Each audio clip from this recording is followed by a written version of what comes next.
You're on the clock with Tyler Jennings and Jared Perkins, a Prospects Live podcast for everything MLB Draft related. Join us as we discuss the biggest stories from college and high school baseball, bring you interviews from your favorite draft prospects, and break down live looks with Prospects Live analysis across the nation. Get ready, because you're on the clock with Tyler Jennings and Jared Perkins.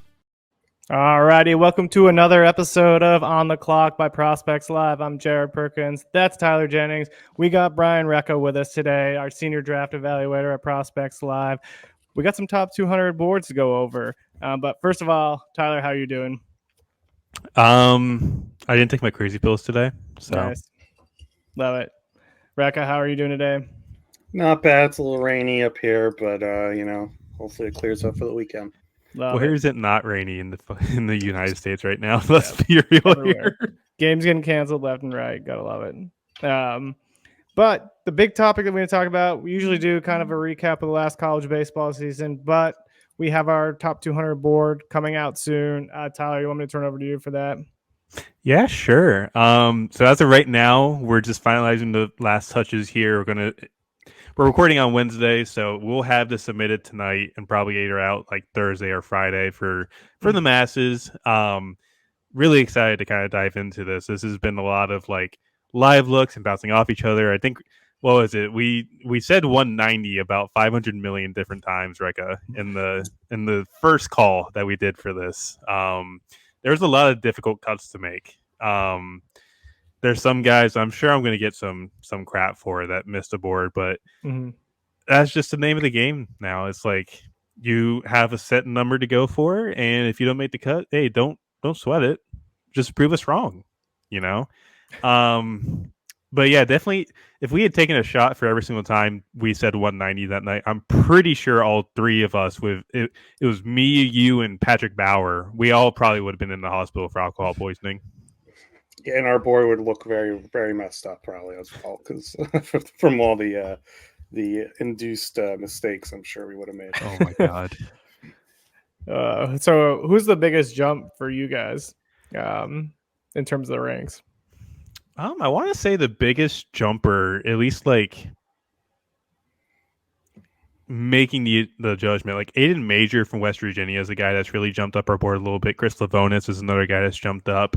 And Lavonis is your guy, Recca, so I'll let you talk about him, but I'll talk Aiden Major first. Like, yes, he's undersized. He's like 5'11", 200, pretty stocky, not a ton of projection, but came out to start the year really, really good. I remember he threw 7 innings, I think shutout ball against Charlotte back in the second weekend of the season with 9 strikeouts. Fastball is really good with a bunch of carry. Changeups really turned into an above average to plus pitch. Even the sweepy sliders looked really good too, and he's kind of ringing in that command a bit. So that was kind of the biggest knock on him, and now he's doing that. So I think he's jumped up from kind of like obscure like 180 to 190 into like this is a somewhere in the 40s to 50s kind of guy. At least that's where we have him. We're probably going to be higher on him than most, but I love a guy that's going to be able to throw advanced secondaries with command, and it also is going to miss bats at the same time. So that's where I'm at with him. So Lavonis, Recca, go for it. I know this is your dude. Yeah, I mean, he's somebody, he's going to be in the 40s for us now. He's somebody that, we talked about Tyler preseason where it's like, yeah, I see some really good elements here, but he kind of he was in a big batch of other high school righties at that time, and lucky enough he pitched at the PBR Super 60 and was phenomenal. He was touching the upper 90s, throwing 5 pitches. All of them were looking like potential weapons in the next level. And he's made some appearances since then, and it's for the most part carried over. Great athlete, room to grow, and I think I'm going to be able to see him the first week of April. That's when high school ball starts up here, so about a week or so from now, and we'll see how it looks over a full outing. But for now, I mean that's clearly one of the biggest risers on the board because he wasn't really someone we were even considering preseason. Yeah, love it. What about some biggest fallers for you all? Josh Hartle, please enter the room. This isn't the kind of like crap on the kid, essentially, for lack of better terms, because I'm trying to keep it PG here. But Hartle's kind of really struggled, and it's not the fact that he's not commanding his pitches well, because he's still commanding them well. It's not plus, it's maybe average at this point with command, but he's getting lit up and he's throwing too many strikes, and not really elevating. He's staying at the bottom of the zone. And I wrote about it when I saw him against Duke to open ACC play. He's leaving it over the middle of the plate, low in the zone. And some of the stuff's kind of running against the barrels of the bat. So, like, I remember he threw the cutter a little bit. And last year, the cutter was dynamic. I mean, we're talking like above average. You could maybe put a plus on it depending on how well he threw it on a certain day. Now it's kind of nothing more than like fringe average to average, kind of running into barrels, into righties. Didn't really look all that great. And like he's still 89, 92. Velocity really hasn't jumped up. He's not missing bats. You kind of wonder how much more can you project on that kind of profile, considering where he's coming from. Because Wake Forest pitching development team is one of the best in the business. Yeah. Now, how that correlates to a professional team development program, I would say it's pretty close. So that's kind of where you leave the question of like, how much more can we get out of this kind of profile? If he's sitting like 91, 94 and can bump 5s and 6s, I see there's more value here. But really, it's like, can you go higher than a 45 on the fastball? Probably not. Cutter's not looking all that great. Changeup, I can't figure out where it's at in that profile, to be honest, because the velocity band is right on with the fastball. But if there's anything to kind of give him credit for, the curveball still looks really good. Spins it really well, low 80s, keeps it down in the dirt, gets a lot of whiffs on it, but that's his best pitch, in my opinion. But he's gone from like a potential back-end first rounder to could he even be a day one kind of guy at this point? Yeah, I feel like with Hartle, like it's kind of like a cautionary tale for like other pitchers, especially lefties with like a similar profile, where it's like the command has to be so crisp all the time to really work. And it's like Hartle, it's like you said, Tyler, it's like the command it's not awful, it's not bad. It's just last year it was so good. And it's like just a tiny dip, and it's like the results are just very different. Still a long way to go for him, but I think unfortunately he has dropped to more to that second round range, maybe towards the end of day one. Yeah, I'd say someone who dropped for me. Tyler and I were kind of talking about him before. Shows Ethan Anderson from Virginia. I've seen him twice now live, and everything is just on the ground. He can't get the ball in the air. Not an issue of swing and miss or like making bad swing decisions. He's just not barreling it up, getting it up in there in the loft like he did last year. I mean, his slugging percentage has dropped 200 points this year. And it's just, he's still hitting for a decent average. He's still getting on base. Like the OBP is good. He's got good plate discipline still, but he just cannot get the ball off the ground. And there's also like the questions of defensively where like this was going to be a big year for him, getting some time behind the plate, and kind of turned out, where he's still playing a lot of first base now. And, how does that affect, his development and his profile at the next level? Jacob Ferentz has kind of come in and just absolutely been terrorizing pitchers. So yeah, he's been disgustingly good behind the plate. For you guys, out of like the top, like say 10 or 15 guys, who's been the biggest faller there and kind of biggest riser there as well? Nick Kurtz's dad is going to probably text me and give me crap for this, but I think objectively Nick Kurtz is probably the biggest faller out of like the top 10 to 15. Yeah. We didn't really want to like drop him too far because of the fact that, not being pitched too often. Like he came back yesterday and was walked 4 times against not UNCG, but another like local school. They're not nobody's pitching to him, and that's kind of the thing that he's running into some tough luck with getting the ball in play. It's mainly the guys in the field. The power numbers are a bit of concern. So that kind of hampers his value a little bit right now. And then of course we go from saying this is like the best first base defender we've seen since Evan White, and there's been some blunders. We've talked about it before. He's had some mental errors. And then of course obviously diving for that ball and really giving everybody a scare. Like we mentioned it last show where we're not sure how long he's going to be out. Well, he's back now, but like there was a real possibility he might not have even played the rest of the year if it was a torn labrum. And I think kind of just judging off of what we've seen this year, that's probably drops him a little bit just outside the top 10 for us right now.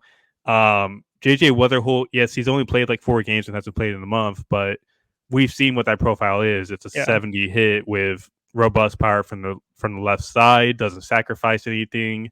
And he could play shortstop. It's going to be a better defensive value for my buck, at least against Kurtz. But biggest riser, Charlie Condon, Brandon Montgomery. Like those two guys have really turned in one hell of a spring. And like I think Charlie Condon's still hitting over 500 at this point.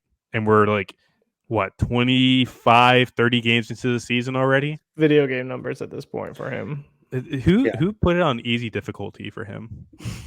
I would like to know. It hasn't changed in SEC play either. So it's not like it's been just a bad conferences that he's been just terrorizing.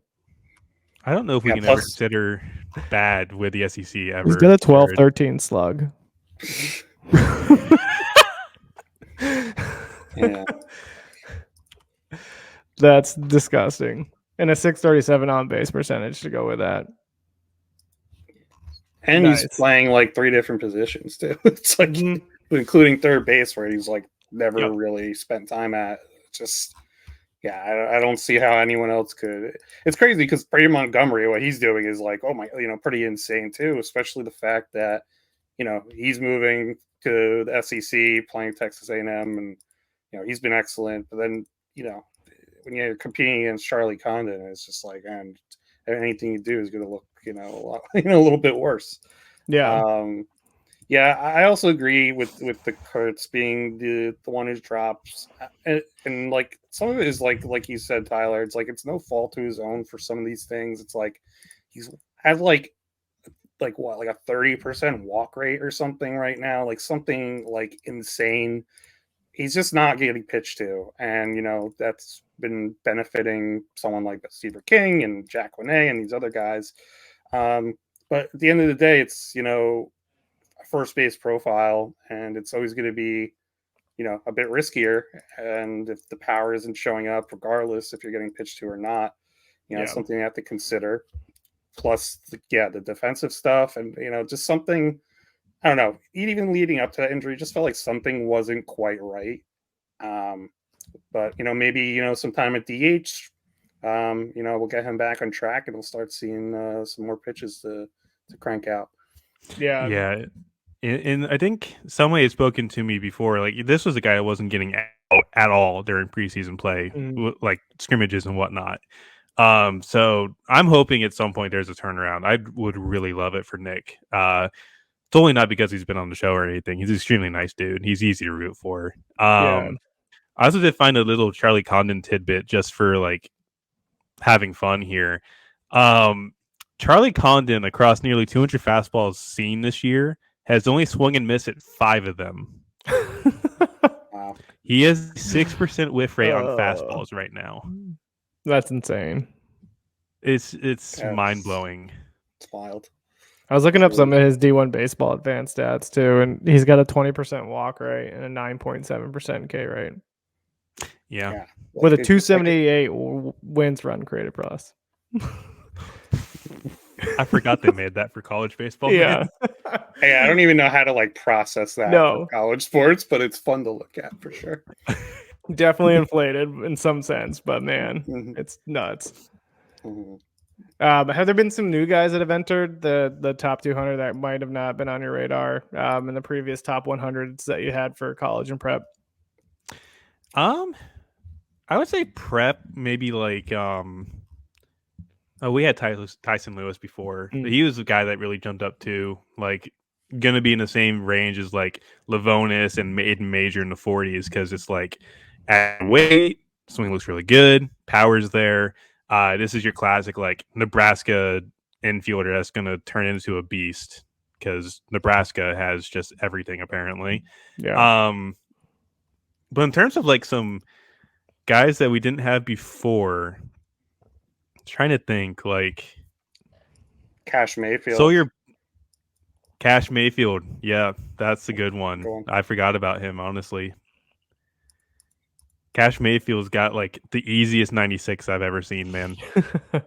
With a plus changeup too. There's probably some day one heat on that profile right now. And like Sawyer Black, USC Christian kid from North Carolina here, local kid, turned in a really good spring thus far. He's still got a few big tournaments to go through too. Like Wesleyan's going to be at NHSI in a couple weeks. That's going to be a wild tournament this year because like Seth Hernandez, Ethan Scheifele-Bain, like all of these Cali kids are coming over, and you're going to test them against some of these like more rural schools that don't have a lot of talent. Well, not a lot of talent. This is a really talented field that they have this year, but like the SoCal talent's unreal right now. Yeah. And it's also like a lot of guys who have gotten the exposure are more household names versus, guys who don't have that kind of, name recognition, but are, moving up our boards and we're hearing good things about. So it's like, it's good to see those guys stacked up and lined up on the same field for sure. Absolutely. Plus those fields are beautiful. Shout out USA Baseball, not sponsored, by the way. As Recca's wearing, yeah, I'm down. I'm down for a partnership. Yeah, we'll go out to every USA Baseball tournament and do live podcasts for them. Oh, there's good place to do live podcasts there, man. I will say. Yeah, that's awesome. I got a college guy who I think is interesting that we added real late to our board. I actually think you saw him, Jared. Harrison Didowick. And like I feel like I had to mention him for multiple reasons, but one of them is just the fact that I feel like maybe it wasn't just us, but we definitely didn't know that he was even eligible. He's sophomore eligible. Yeah. And like Matt and Jack Winay. Yeah, it was just another one. Yeah, it was just, and during this process of making the board, I'm just like, hey, like this guy in Virginia, he's doing pretty good, and says his birthday is like, he's going to be turning 21. Or like, oh yeah, we might want to consider him for the board. You look into him, and it's like, yeah, we got to get him on here somewhere. So I thought like that was a pretty cool one, and he's been doing great, and he's like 6'4", 215, pretty good bat speed, and has really done well against velocity. So I don't know, I feel like that's a really cool story, and somebody wasn't expecting to be talking about this year for sure. Yeah, there is a guy that kind of reminds me of Didowick a little bit. Ethan O'Donnell last year, kind of the same kind of profile. Yeah, Didowick's got a little bit of swing and miss too. To his game. I say that, but on Saturday he faced Chase Burton, so of course he had some swing and miss that day. But it was kind of the same thing on Sunday, and when I saw him against UMass as well. He didn't strike out as much against UMass, but you can just tell some of the swing decisions aren't quite there. But yeah, definitely some lefty pop and a lot of fun. Yeah, that's all that matters. Yeah, I mean, seems like everyone in that lineup is just firing. They just bang all cylinders. Yeah, so year in, year out, dude. They got a freshman hitting cleanup. Yeah. We got a freshman in hitting cleanup, and then Godbot's hitting 5th or 6th. Yeah, because I think they go Ford, Didowick, and then Godbout, if I recall. But it's just dumb. Everybody hits, and like Ethan Anderson's hitting 8th in that lineup. So that's wild. That tells you what you need to know there. I mean, Griff O'Farrell's been kind of fun to watch, but that guy's just like more of a line drive, singles type hitter. Hasn't really tapped into too much pop. Profile's good. He's like I kind of like look at him as like a Matt Shaw light. Just doesn't have the power, but great barrel skills. Gets a barrel the ball. Good runner. It's fast, plays decent defense. Not a great arm at shortstop, but still a fun profile. So what I'm hearing is this means that Griff O'Farrell is going to hit a 500-foot tank at the Jack this weekend. Minus like 150 feet, maybe. No. It's going to be 500. The wind's going to be blowing out. Trust me, it's going to happen. Yeah. Maybe he'll get one, though. He's got, what, 3 home runs this year, I think? So 2 or 3. I remember he hit like 2 the opening weekend, and it's really kind of like that's actually everybody's like the pop's there, and then he's like, no, it's not. found it. yeah. It was there. It is no longer there. It's like a tease. It's like, hey, I have power. That's the first time you're going to see it, and the last time you're going to see it. Yeah. Even when I saw him on Sunday against UMass, he didn't hit one out. So Trying to think. Didn't he also didn't hit his first home run last year until super regionals? yeah, something like that. Yeah, that was his only one. So he does have more power, is what we're saying. Yeah, 3 times as much. Yeah. His heart grew 3 sizes on Christmas. Yeah, Virginia's team's fun on the offensive side. On the pitching side, not so fun. Not a good time. No. But Well, McKay season though. That's all I'm gonna say. Yeah, is he a freshman or sophomore? McKay? Yeah, Sophomore. Yeah. Yeah. Is he? He's not draft eligible this year, is he? No, next year. I'm not going to even answer those anymore, Jared. Yeah. Last time I told you Jack Winay wasn't, and he was. So yeah, I'll let Tyler take care of that for now. Well, Tyler, I think told me the same either. thing. I haven't been able to figure it out. Like, I didn't know Jack Winay was eligible until you said something. Yeah. Maybe Jack Winay didn't even know. Maybe, yeah. He may not have, actually. Yeah. Could be a TJ Friedel situation where he gets a $800,000 free agent signing bonus because no one had any idea he was draft eligible. What is it? Also, like, Malcolm Moore is like literally born the day before the deadline, and we were like, is he eligible? Is he not? We have no idea. Let's find out. Yeah. God. Good times. Mm-hmm. Trying to think of anything else here. So for you all, out of the, say, top 25, who do you think has the best chance to go number 1 overall? I guess not out of the top 25, but like the top 3. Yeah, so like Condon or Bazzana, like that's probably the only 2 answers to this point, to be honest. Yeah. And that's just saying like right now. Like this is gonna all change within the next couple of weeks. Like for all we know, Jack Hagley is going to go first overall. Yeah. As a 2-way guy, and I could see you laughing in depression over there, Jared. But like that mock getting the Royals taking Jack at 6. We don't make fun of Jonathan Mayo and Jim Callis in this department, buddy. No, I'm not. I'm just saying they need to mock him to someone else, please, just for my sake. For your sake, okay. Yeah. Jim or Jonathan, if you're listening to this, please help Jared. Like, donate $5 of your wallet to help this man not worry about Jack Hagley, being mocked to the Royals on the day of our Lord, March 27th, 2024. They have made progress in their development side, but trusting the Royals to try to develop a guy on both sides of the ball, I'm not there yet. Yet. You sound like the guy that called me a clown for saying that I liked the Royals draft picks last year. I remember that. They said you didn't know what you were talking about. I do remember that. You said that the Royals had a good draft. You didn't say they had a great draft, but you said it was like a high upside, good draft. Yeah. And I'm a glass half full kind of clown, to be honest. So like the best kind. Yeah. It's not like you've been watching every single draft prospect basically all year. But yeah. Yeah, that's a wild take, to be honest. Yeah. Royals fans were just mad at the draft because they didn't take Kyle Teal. You know what? To be fair, as a New Jerseyan, I have to agree with that take, to be honest. Well, all the rumors were coming out that they were linked to Teal. And so everybody was expecting Teal to get taken at 6 by the Royals. To defend that pick, there is maybe a bit more upside with Mitchell, but if Teal's there, like, kind of take him. But like Blake Walters has turned into what he's throwing 100 now. They took Blake Mitchell. Yeah, and it's also like their whole draft isn't revolved just around that one pick. Like Carson Roccaforte. Exactly. They got like Hero Wyatt. They got Hunter Owen a lot later because he had injury things, like that could be an upside pick. Like Yeah. I don't know. I thought they did pretty well, like considering, when you take into account the rest of their draft, like just focusing on just that one pick and calling it a failure, just like very close. Well, the year before that, they went like complete slot with Gavin Cross and then Caden Wallace. So and that turned out, we know, not so great. Hey, Gavin Cross is over his Rocky Mountain fever or whatever he had. Yeah. So I he's really not going hope to he strike gets out 37% of the time next year. Just kidding, it wasn't that high, but it may have been that high. I can't remember. Yeah, it was over 30 for sure. Yeah, Gavin Cross, if you're listening to this, we hope you improve this year. We really do.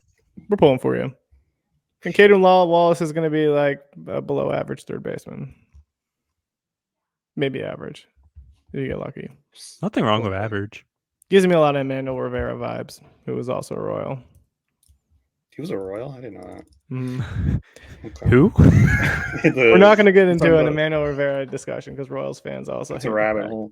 Yeah, that's a rabbit hole that Tyler here is too young to really understand. Well, he's like got traded 2 years ago. D-backs, right? Yeah, I can't remember what I had for breakfast, Jared. One other guy I wanted to touch on is William Schmidt. I know he's been making some noise and jumping up draft boards. Tyler, what do you got on him? Hashtag good. Yeah. Can we go with that?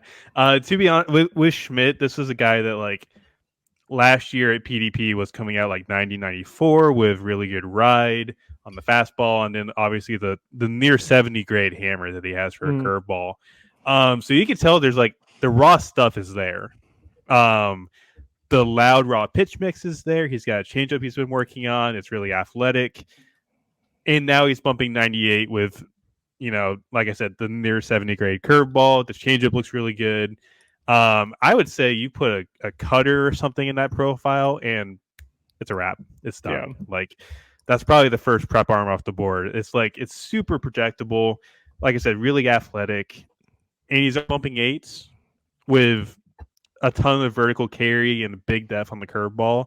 So it's kind of like that Justin Campbell thing where like Justin Campbell had like 35 inches of vertical separation between his fastball and curveball when he was drafted, which granted that hasn't really panned out all that well because of injuries, but like that kind of stuff will pop out to a scout. I had somebody there, I think it was a Marlins scout, that said that's a first rounder right there. And now that we've gotten to the start of the year, it's like, yeah, it's a first rounder. So William Schmidt's going to be in the top 20 on our board. So that's going to be really, really fun. He's one of my favorite arms in this class. Yeah. I feel like for him, it's like just like in general, like so few high school pitchers get taken anymore, I feel. But like the ones who do, they, William Schmidt checks a lot of the same boxes, and like just from the stuff, like the present stuff, projection size, all that, and it's just like yeah, this is just makes sense that like this would be the number one high school arm potentially, at least for righties in this class. He's shown everything to get to that point. I love it.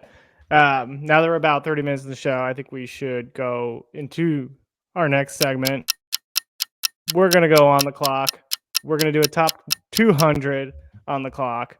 I'm going to start pitting some of these guys against each other, and you're going to have to pick one or the other if you're a Major League Baseball team. So first one is Chase Burns versus Hagen Smith. Who are you going? I know where they are in the ranks. That doesn't necessarily mean you're taking that as a team. That's fair. Are me and Recca are both allowed to answer this? Yeah. Okay, cool. Recca, you're the guys. Go first. Chase Burns. Burns. Yeah, it's Chase Burns for me. I mean, it's kind of like the same story with both of these guys, where it's like this is pro stuff. Like this is stuff that you see late in games, starting games. I know, like it seems like hyperbole to like put him in the same conversation as Paul Skeens, but like the level of stuff is similar, like to what we saw with Paul Skeens. Now, Skeens did it for a full year. He did it against great competition, yada yada yada. But right now, Chase Burns is on that level for me, and The progression he showed from last year to this year, I just think is incredible, and that's my guy. Love it. Yep, covered it. Chase Burns. I Yeah. think at the end of the day, like Hagen Smith's going to have the advantage for being a southpaw. Yeah, for sure. But like, sorry, I had to send something there.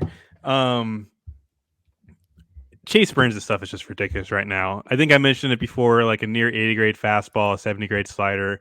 With Hagen, you'd probably go like 60, but just with pure stuff, Chase Burns. Yeah. Welcome to the top 5 picks. I talked about this. Oh, sorry. Go ahead, Recca.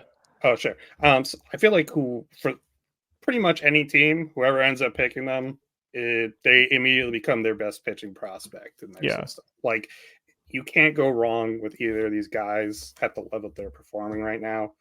And they both look like guys who can get to the major leagues real quickly and compete. So, I mean, it's, I'm choosing Burns here, but there's arguments for Smith that can be made. And at the end of the day, it's a great choice to be having for whoever team is on the clock. Yeah. Yeah. I mean, I mentioned this on one of the other podcasts, and I've talked to Tyler about it, but when Chase Burns threw the 3 straight sliders to Griff O'Farrell, and Griff just stood there at all 3 of them, granted the shadows were terrible, but it was just absolutely disgusting. They were painted every single time. Like, this stuff is just unbelievable. It's hard to not go with him 1-1. The next one I'm going with here, let's see. We're going to go, I got asked this question earlier today, so I'm going to go with this one. Nick Kurtz or Jack Caglianone if Jack is only hitting? Kurtz. Yeah. That's where I'm going to go Kurtz on that. Yeah, because the plate discipline is just eons above what Caglianone's is. We mentioned it, like the ridiculous walk rate that Nick Kurtz has. Jack is he's improved the bat to ball. I'll give Jack credit in terms of like the contact rates are better. He's still chasing at like a 35-40% clip, and that's just not it for me. I'm not a guy that's gonna that kind of translates to when you get to Double A. It's like, how are you gonna do that against more advanced stuff? I think Tommy White kind of falls into that same demographic of like, bat the ball is good, but like you're chasing everything. Once the stuff gets better, how's that going to play? Yeah, I'm with you on that. What about you, Recca? Yeah, I agree. Obviously, Cags does pitch, so that would, that does obviously change things. But I mean, Kurtz was in the conversation for me. In that he was in our top 3. He was, someone we were like, oh, would you feel bad about taking him first? And I think all of us were like, no. Despite what's happened since then, he still has that upside, and he's still a guy I really like. So I'll stick with him. Love it. All right, Nick Kurtz used to pitch. Nick Kurtz did used to pitch. Did he? Yeah. Yes, that's a high. His perfect game profile photo was actually him pitching on like a backfield mound at the high school he went to, I think. So like, I think Nick Kurtz could probably still pitch pretty well at this point. That's what the Royals will do with Austin Charles when he can't figure out how to hit. You mean when Hunter Pence Light decides to stop hitting? Yeah. Yeah.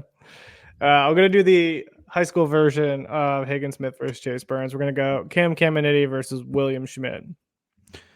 Oh. I figured you were going to be easy Schmidt on this. No, I think Caminiti on this one. Caminiti is holding like 96, 97 deep in the outings. Yeah. He's a lefty. He has bloodlines. 17. He's also going to be really, really young. He's got the advantage on there for me, just on those alone. I think he kind of ditches one of the curveball or slider at some point because the spins, obviously Smith's is not end all be all, but there's been some concerns about how well he spins the ball. But having that kind of fastball, like, and all the intangibles in there too. I think with Schmidt is more of a development project. Caminiti is going to be kind of right out the gate. Like, here's 98. Have fun hitting it. Gotta love that. Recca, about same for you. I so it's just like a personal thing for me. Like I don't know, high school guys that like don't have the kind of like the breaking ball spin ability, feel, whatever you want to call it, kind Yeah. of give me a little like, a little concern, a little, like, like, is it ever going to come? Because some guys, it really just doesn't. Jared Kelly, enters the chat. So I'm going to stick with Schmidt, but again, it's super close. Argument both ways. That's just like a personal preference thing for me. I'll take the righty with the spin in this case. Love it. All right, we're gonna go 2 college arms now. Gonna go Luke Holman or Ben Hess. Ooh. 2 guys that have been kind of on the rise. I know what I'm going with. I feel like Tyler, I know what you're gonna say too. I'm going Ben Hess, 100%. I mean, Tyler, you wrote like an incredible article about Ben Hess and what his season could look like, and so far so good, on that front. So I don't know. I'm a believer. You turned me into a Ben Hess believer. I like Luke Coleman a lot. He's really like exceeded my expectations in a lot of ways, but yeah, I don't know. I just want the big horse, man. Give me Ben Hess. Yeah, that frame is fun. That's something to build on. 6'5", 255. Yeah. I like my defensive ends on the mound, man. Yeah, I think at the end of the day, it's Hess for me, just in terms of pure stuff. Holman's kind of just been like that fastball slider kind of guy. Hasn't really used the curveball much, and I don't really know if he's used the splitter much at all this year. Yeah, but it's somebody mentioned this to me the other day. It's like a Christian Javier kind of arsenal where the fastball can play up from the velo it has with the jump that it possesses. The slider is kind of in that same fold as well with Javier's slider. So I think Holman's got that for him going, and I think he might end up being a more safe pick. But with Ben Hess, I think the thing with Ben Hess is the fact that he's not going deeper than like 5 innings a game right now. I don't know if that's just pitch count or if he's just struggling and laboring like he did against Tennessee a little bit. But in terms of pure stuff, like Hess has been up to 99 with a fastball that is pretty close to what Dolander's has been, with just like a slight increase in vertical approach angle. The curveballs looked really good this year. The sliders kind of made a bit of a stride. I would probably go Hess, but it's pretty close for me. A lot closer than I thought it would ever be. Yeah. Holman's really like just not come out of nowhere, but just started as a Saturday guy, easily took over the Friday night spot. It's just been impressive. Imagine if Holman stayed at Alabama too. Yeah, that would be a good rotation, especially with Riley Quick out of the equation there. Yeah, that would be fun. All right, I'm going 2 big power outfielders: James Tibbs III or Dakota Jordan. Making these hard on you. Yeah, these are good. I think this might have been the best one for me. Because I really would have to think about it a lot. Do you know which way you're going, Tyler, or should I? So I'll go first. Sure. I might go. I think you could go either way. I would say Dakota Jordan at this point because I think the power speed combination is going to outweigh what Tibbs carries. I think Tibbs is more of like hit power, but do you know where he's playing defensively? I'll have to find out when I watch more film. I've heard he could be a plus arm in right field. It could stay there. I've also have heard like he could be a left fielder at the next level. Dakota Jordan's going to be a center fielder with the speed that he has. And yes, he's not hitting, but also at the same time, if you have like 70 grade power like that, your swing decisions become so much easier because you know what you have at your disposal. Yeah. So for me, I think in that case, with Jordan being a certified center fielder, I would lean Jordan, but Tibbs is making a very good case at this point. Like, if he actually is somebody that can stay in right field with a plus arm, James Tibbs is going to be one of the most underrated outfielders in this class because the bat is really good.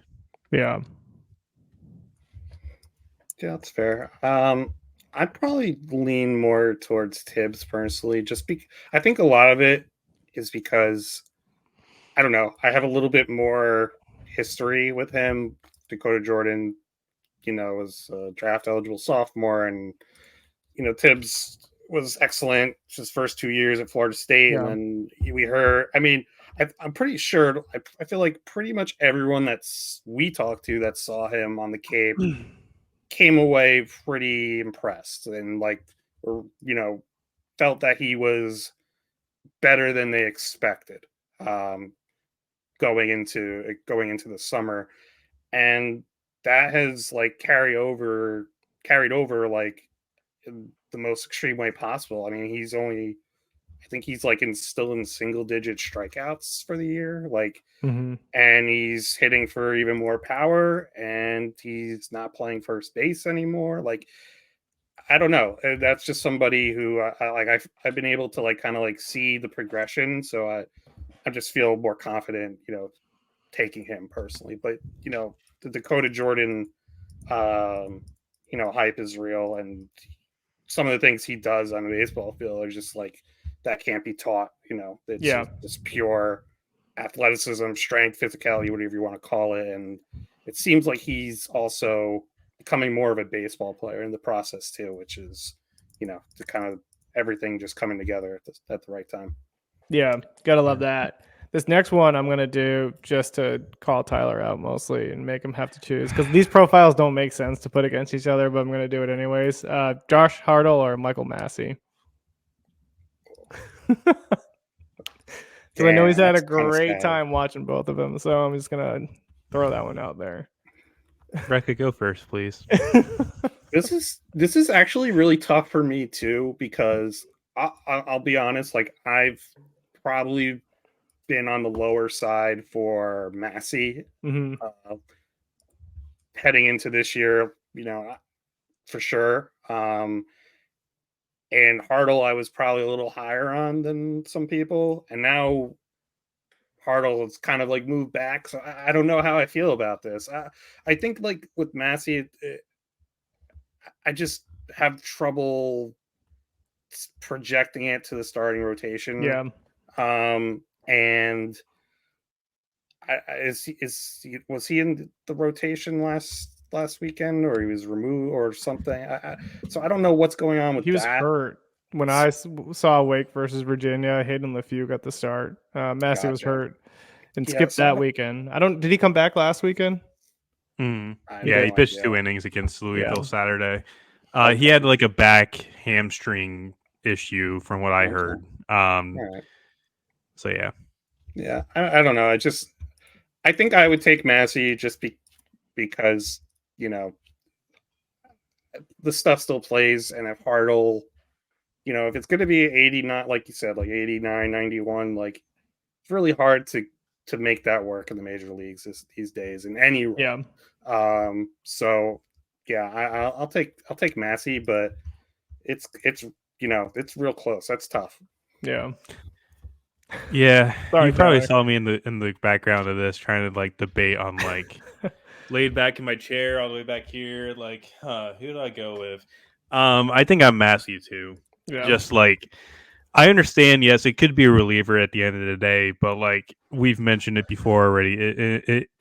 In the show, what kind of value can you get out of Hartle's uh profile at this point, with where he's coming from, what he's already, Yeah. kind of, he hasn't really taken that jump forward that we've wanted him to do for 4 or 5 years at this point, Yeah, unfortunately. essentially. um and Massey, with the fastball and slider, he, even in that outing against Duke, Massey still had 7 to 8 swings and misses on the fastball, and the slider still looked pretty good until his command went away. Hmm. Yes, it's a reliever, but I think you can probably get some more upside out of that profile. So I think at the end of the day, it's Massey, but that one's probably, it's still a little bit too close to call with how much we have left in the year, and Hartle could all of a sudden decide to turn into 2023 Hartle. Yeah. Love it. All right, I got two more. We're gonna go an SEC matchup of third basemen here, and then we're gonna go two Virginia guys, just because those are the guys I've seen the most. We're gonna go Colby Shelton and Billy Amick. Who we going? That one's got to be Amick, I think. Oh man, I think that's Amick for me. Two transfers to the SEC too, by the way. Yeah. Well, Shelton was great in the SEC, to be honest. Well, yeah, he was with Alabama, but yeah, I think the biggest thing with this is like Shelton's definitely shown more fluidity in the field. Is probably the best way to describe it. Like he's played shortstop and he's not like a chunky kind of athlete. It's pretty mobile, but Billy Amick's turned in 70 grade power. Yes, he's a free swinger. He's chasing at a high rate. The bat the ball is obviously not there, but like that power is ridiculous. And he's kind of shown that, hey, I can play some third base here and kind of project to stay there a little bit. I even think somebody even said like kind of compared him to Cam Smith a little bit. I think Cam Smith's a way different hitter than what Billy Amick is at this point. Like Billy Amick, like I said, free swinger, swings like 50% of the time, chases a lot. Cam Smith doesn't do that a lot anymore now. Like the approach change he had on the Cape has translated this year, and he looks a lot better as a result of it. So I think at the end of the day, Amick here, and it was easier for me, but I'd like to hear what you got on that one, Recca. That's a really tough one. Entering the year, like it's kind of like a similar story with like Dakota Jordan with Colby Shelton for me, because it was like, he's draft eligible sophomore, so it's like how much was I really paying attention to him at his first year? I know he hit a lot of home runs, but it's like I was just so surprised with like Tyler said, like how well he moves and stuff. He's a lot more athletic, like at least watching streams, broadcasts, whatever. I was really surprised by that. And then you factor in the fact that he hit 25 home runs as freshman, and it's interesting, like if you look at his his box score stats from like this year to last year, it's like he's on like almost an identical pace. It's like actually kind of wild. And he's playing shortstop. He's I don't think he's a shortstop long term, but when we first heard about that, Tyler, we were like, shortstop? Like, are you kidding? Like are they out of their mind? Like, what happened there? And it's like, oh no, like this actually works. So I really like Shelton, and like he's really just somebody who's like really been impressive for me. But I would have to go with Amick. I think like it just the overall profile that he has, like the power hitting, slugging third baseman, and just kind of works a little better for me.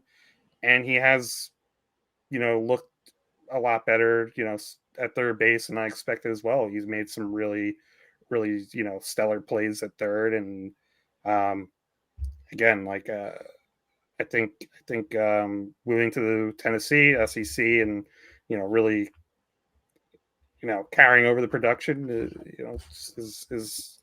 is feather in his cap. And yeah, I think I have to go Amick because of that. But again, pretty damn close.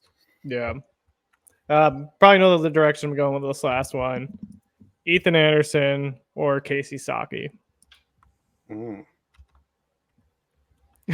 you wait until after this weekend for me to answer this question? No. I see them this weekend, man. I've seen him twice, 3 times already. So you already know my opinion on this one. Do I though? Yeah, I think so. Well, you left before Casey Saki hit that game-tying home run, so I don't want to hear it. I had a 2.5-hour drive home. I know. I'm just giving you crap. I don't know. My gut still tells me Anderson, but Saki's really turned the corner for me. This was a guy last year that we weren't sure how much he was going to hit and how much power he was going to hit for because his bat the ball skills weren't the greatest. But now he's kind of turned that corner to where his power is playing in game. He's been a corner outfielder. He might move back to the infield because he was a third baseman coming to college. That arm is insanely good. Yes. Like, it's not Braden Montgomery good, but it's up there for me. Yeah. I think at this point, if Anderson might be landlocked at first base, I think Salke's the way to go here. We can talk about this next podcast when I have more thoughts on this, but I think now is Salke for me. Ethan Anderson's gonna go like 10 for 15 with 4 home runs, something crazy, and you're gonna be like, yeah, definitely Anderson. Yeah, he's not hitting the ground. He's not hitting the ball into the ground now, Jared. Yeah, I saw home runs with my own eyes. What about you, Recca? I think I'm going to stick with Ethan Anderson. I don't know. Like, I still think he's gonna hit personally. The approach is good. Like, there's nothing wrong with his approach at the plate. Yeah, I mean, we did see power last year, and even if it's not, impact power at the next level, he's also not somebody who's just empty batting average. And I don't know, switch hitter. Maybe he's a catcher. I don't know. I think Tyler's going to see some good things this weekend, personally. But I mean, Saki's been really good too. But I'll stick with Anderson for now. Tyler, give me your take on Jacob Ferentz when you get to see him too. That guy's been fun. Jacob Ferentz? Yeah. Yeah, he's like I can do that. He's like 23. Yeah, he's old. You're old. Yeah, it's a good story. Isn't he like a what? D2 transfer or something? Yeah, it wasn't D1, it was lower. Yeah. But it's just a fun story more than oh, this guy's gonna get drafted real high. I mean, who knows? But it'll be he's got to hit the whole way, but either way, cool story. Hope he keeps it up. Yeah. Well, that does it for us for the top 200 boards. But before we go, Tyler, when is that board dropping? Either going to be Thursday or Friday. Okay. Like I said, we are just finalizing the last blurb. And it's been a real team effort. Like, Recca's done an incredible job putting everything together and really helping out. Patrick's done a good job. Blake even joined us for that first call, and I know he's been super busy with school and all the other stuff he's got going on. Will as well. I'm excited for people to see this. This has been a long time in the making, and I'm really excited to kind of have like a finally a combined board instead of like two separate ones that we have to put 2 days of tweets into. To be honest. Yeah, so if you're listening to this podcast, since it drops at 6 a.m., you might get a little sneak preview of the board. So be on the lookout for that in the next couple of days. We have a couple interviews coming up with guys. I think we're going to have Caleb Bonham on here soon. We're going to have Auburn's pitching coach, Everett Tiford. So we'll be back with some more interviews. No interview this week. But until next time, we will see you